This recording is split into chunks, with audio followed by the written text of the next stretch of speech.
വലിയ സന്തോഷം തെരഞ്ഞെടുപ്പ് പ്രഖ്യാപിച്ചതിൽ. കാരണം ഇന്ന് വൈകിട്ട് തെരഞ്ഞെടുപ്പ് പ്രഖ്യാപിക്കുമ്പോൾ തെരഞ്ഞെടുപ്പ് പെരുമാറ്റച്ചട്ടം കേരളത്തിൽ നിലവിൽ വരാൻ പോവുകയാണ്. അതിനുശേഷം സർക്കാരുകൾക്ക് അവരുടെ വികസന പ്രവർത്തനങ്ങളുമായി ബന്ധപ്പെട്ട പ്രചാരണങ്ങൾ നടത്തുക എന്നത് സാധ്യമല്ല. പക്ഷേ രാഷ്ട്രീയ പാർട്ടികൾക്ക് അത്തരം പ്രചാരണങ്ങൾ ഇനിയും തുടരാവുന്ന സാഹചര്യം ആണുള്ളത്. ഇപ്പോൾ PR വർക്ക് എന്ന നിലയിൽ കണക്കാക്കുന്നത് കേരളത്തിൻ്റെ സർക്കാർ സംവിധാനമായിട്ടുള്ള PRDA ഉപയോഗിച്ചുകൊണ്ടാണ് സംസ്ഥാന സർക്കാർ വലിയ തോതിൽ പരസ്യം ചെയ്യുന്നത് എന്ന വിമർശനം ആണ് ഇപ്പോൾ UDF ഉന്നയിക്കുന്നത് എന്നത് തന്നെയാണ്. കിരൺ ബാബു വാർത്തയുടെ വിശദാംശങ്ങളുമായി ചേരുകയാണ്. കിരൺ, ഇതാ UDFന്റെ പ്രതികരണം വന്നു കഴിഞ്ഞിരിക്കുന്നു. മുൻ പ്രതിപക്ഷ നേതാവ് രമേശ് ചെന്നിത്തല ഒപ്പം VD സതീശൻ രണ്ടുപേരുടെയും പ്രതികരണങ്ങളിൽ വലിയ ആത്മവിശ്വാസം ആണ് പുലർത്തുന്നത്. 10 വർഷം പ്രതിപക്ഷത്തിരുന്ന ശേഷം ഞങ്ങൾ ഭരണപക്ഷത്തേക്ക് വരുമെന്ന് ഉറപ്പിച്ചു പറയുമ്പോഴും ഇപ്പോഴും സുധാകരൻ ഉൾപ്പെടെയുള്ള സ്ഥാനാർത്ഥികളുടെ നിർണയത്തിൽ തീരുമാനമായിട്ടില്ല. സീറ്റ് ചർച്ചകൾ പൂർത്തിയായിട്ടില്ല. പക്ഷേ എങ്ങനെയാണ് UDFന്റെ ആത്മവിശ്വാസം?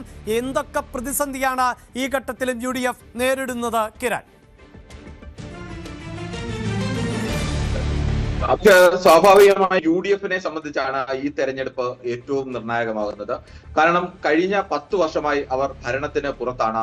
ഇനിയും ഒരു 5 വർഷം കൂടി ഭരണത്തിന് പുറത്തിരിക്കുക എന്നത് UDFലെ ഏതെങ്കിലും കക്ഷിക്ക് ആലോചിക്കാൻ കഴിയുന്ന ഒരു വിഷയമല്ല. അവരെ സംബന്ധിച്ച് ഇത് ജീവൻ മരണ പോരാട്ടമാണ്. ഒരുപക്ഷെ നമ്മൾ എല്ലാവർക്കും ജീവൻ മരണ പോരാട്ടം എന്നൊക്കെ പറയുമ്പോഴും യഥാർത്ഥത്തിൽ അത് ജീവൻ മരണ പോരാട്ടമായി മാറുന്നത് കോൺഗ്രസിനാണ്, മുസ്ലിം ലീഗിനാണ്, കേരള കോൺഗ്രസ് ജോസഫ് വിഭാഗത്തിനാണ്. UDFിൽ നിൽക്കുന്ന ഘടകകക്ഷികൾക്കാണ് ഇത് ജീവൻ മരണ പോരാട്ടമായി മാറുന്നത്. 10 വർഷത്തോളം ഭരണത്തിൽ നിന്ന് മാറി പ്രതിപക്ഷത്തിരിക്കേണ്ട ഒരു അവസ്ഥ ഇതിനു മുമ്പ് ഒരിക്കലും കോൺഗ്രസിന് കേരളത്തിൽ ഉണ്ടായിട്ടില്ല.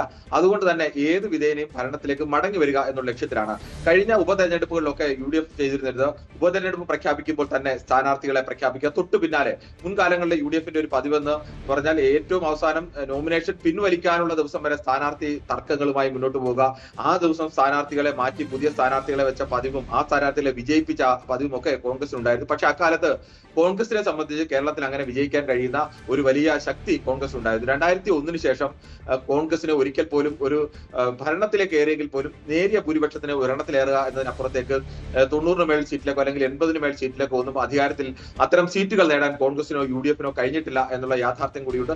അതിപ്പോഴും UDFന് മുന്നിൽ വലിയ വെല്ലുവിളിയായി നിൽക്കുകയാണ്. UDFന് മുന്നിൽ ഏറ്റവും പ്രധാനപ്പെട്ട ഇപ്പോഴത്തെ വെല്ലുവിളി UDFന്റെ സ്ഥാനാർത്ഥി നിർണ്ണയം തന്നെയാണ്.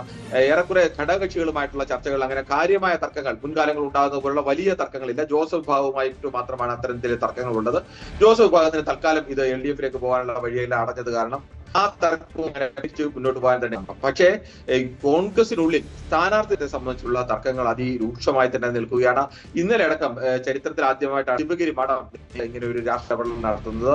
പിന്നാക്ക പ്രാതിനിധ്യം വേണമെന്ന് ശിവഗിരി മഠം പറയുമ്പോൾ അത് ഇതിനു മുമ്പൊന്നും അങ്ങനെ വാർത്താ സമ്മേളനം നടത്തി ശിവഗിരി മഠത്തിൽ ആവശ്യം ഉന്നയിച്ചിട്ട് കോൺഗ്രസിലെ ഒരു വിഭാഗം നേതാക്കളെങ്കിലും അതിൽ പ്രതീക്ഷ വെക്കുന്നുണ്ട്. കോൺഗ്രസ് എല്ലാ കാലത്തും ജാതിമത സമവാക്യങ്ങളൊക്കെ പാലിച്ച് അല്ലെങ്കിൽ അവിടുത്തെ ബാക്കി ഗ്രൂപ്പ് സമവാക്യങ്ങളൊക്കെ പാലിച്ച് സ്ഥാനാർത്ഥികളെ നിശ്ചയിക്കുന്ന ഒരു പാർട്ടിയാണ്.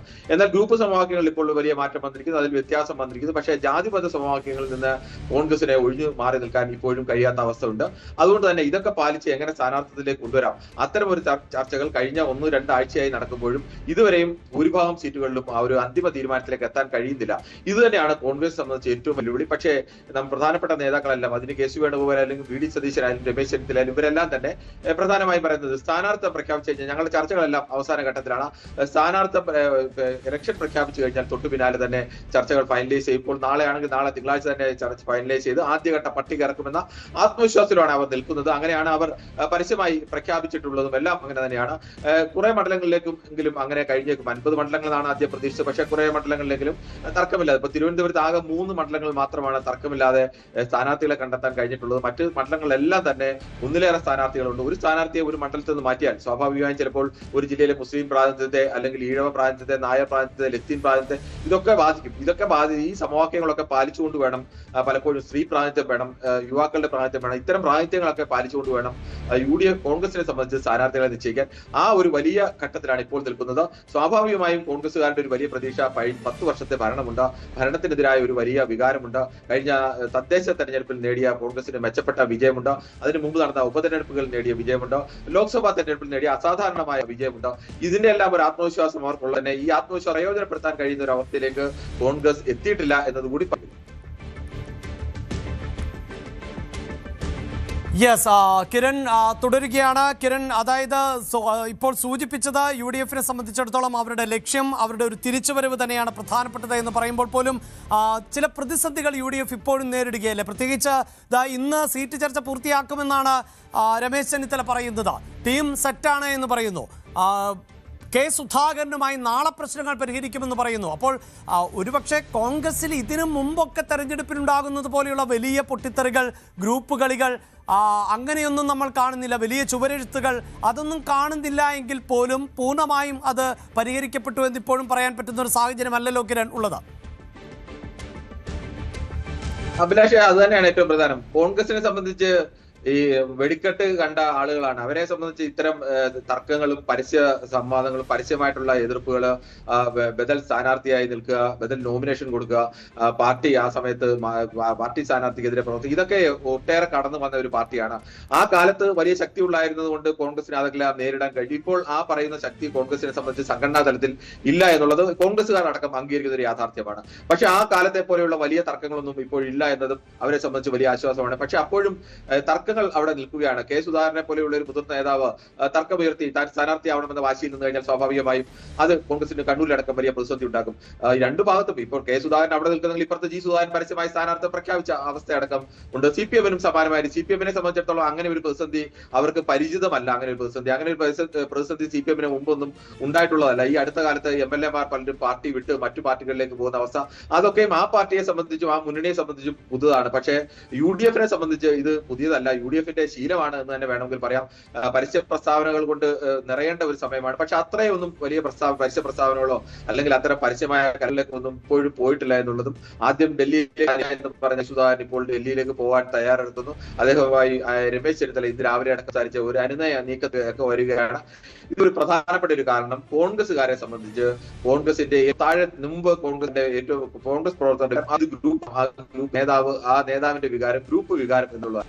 ഇപ്പോൾ കഴിഞ്ഞ വർഷമായി അധികാരത്തിൽ നിന്ന് പുറത്തു പോയതോടുകൂടി സാധാരണ കോൺഗ്രസ് പ്രവർത്തകരെ സംബന്ധിച്ചിടത്തോളം ഗ്രൂപ്പിനേക്കാളും നേതാക്കളെക്കാളും പ്രധാനം കോൺഗ്രസുകാർ മടങ്ങി വരിക എന്നൊരു വികാരത്തിലേക്ക് വന്നു. അതുകൊണ്ട് തന്നെ അണികളെ അണിനിരത്തിക്കൊണ്ട് ഒരു വലിയ വെല്ലുവിളി നടത്തി ഏതെങ്കിലും ഒരു നേതാവ് കെ കരുണാകരനും ഉണ്ടായിരുന്ന കാലത്ത് കരുണാകരൻ വലിയ വെല്ലുവിളി ഉയർത്തുകയും സ്ഥാനാർത്ഥിയെ പ്രഖ്യാപിച്ച ശേഷം സ്ഥാനാർത്ഥി നോമിനേഷൻ പിൻവലിക്കാനുള്ള അവസാന ദിവസം കെ കരുണാകരന്റെ 3 സ്ഥാനാർത്ഥികളെ മാറ്റി തീരുമാനിക്കുക, ചുവരെഴുതുകയും പ്രചരണം തുടങ്ങുകയും ചെയ്ത ഔദ്യോഗിക സ്ഥാനാർത്ഥികളെ മാറ്റി കെ കരുണാകരൻ നിർദ്ദേശിച്ച 3 സ്ഥാനാർത്ഥികളെ മത്സരിപ്പിക്കുകയും ഈ 3 സ്ഥാനാർത്ഥികളെ വിജയിപ്പിച്ചെടുക്കാനും ഒക്കെ അന്ന് കഴിഞ്ഞിരുന്നു.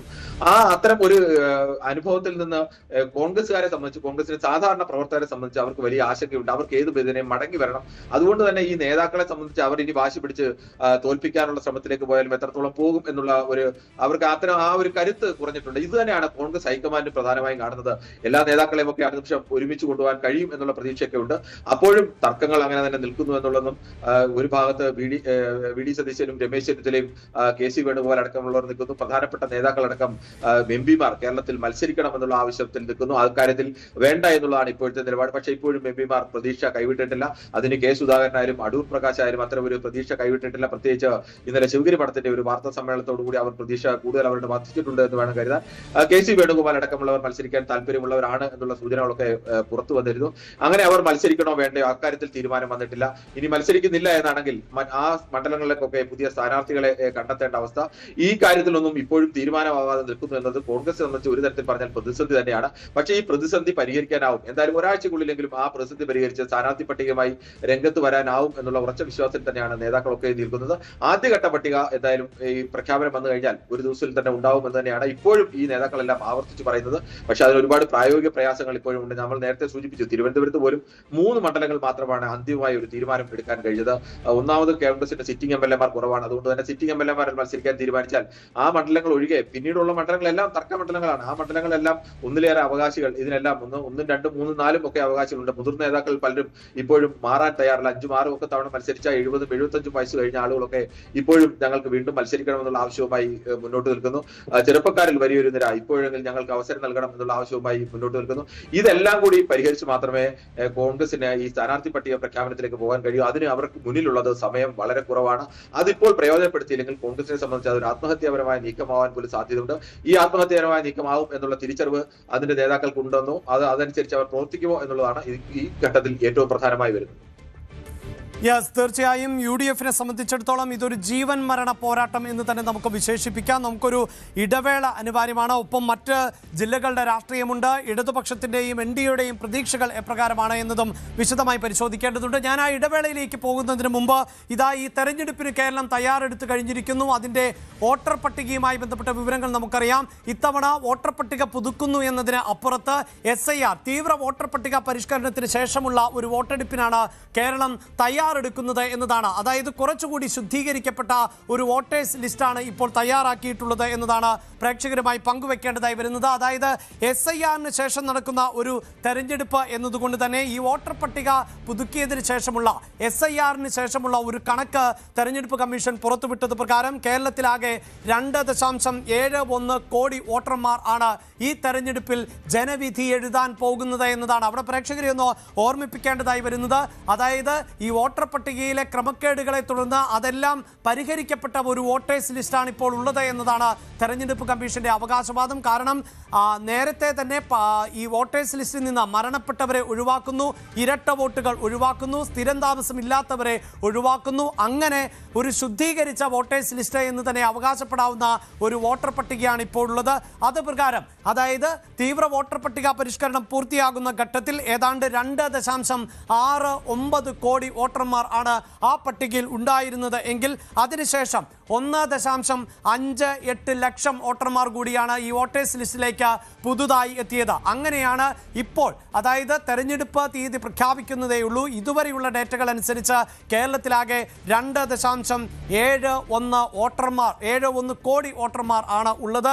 ഈ വോട്ടർമാർ ആണ് വരുന്ന നിയമസഭാ തെരഞ്ഞെടുപ്പിൽ ജനവിധി എഴുതാൻ പോകുന്നത്.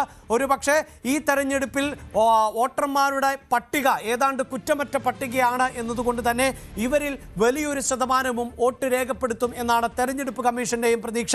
ചരിത്രം തിരുത്തിക്കുറിക്കുന്ന തരത്തിൽ ഇത്തവണ വോട്ടിംഗ് പെർസെൻറ്റേജ് ഉയരുമെന്ന പ്രതീക്ഷ ഇപ്പോൾ തന്നെ തെരഞ്ഞെടുപ്പ് കമ്മീഷൻ വെച്ചു പുലർത്തുമ്പോൾ എങ്ങനെയാണ് മുന്നണികൾ ആ പ്രതീക്ഷ വെച്ചു പുലർത്തുന്നത് നമുക്ക് നോക്കാം വിശദമായ ഇടവേളയ്ക്ക് ശേഷം. കൂടുതൽ വാർത്തകൾക്ക് News 18 Keralam YouTube channel subscribe ചെയ്യുക.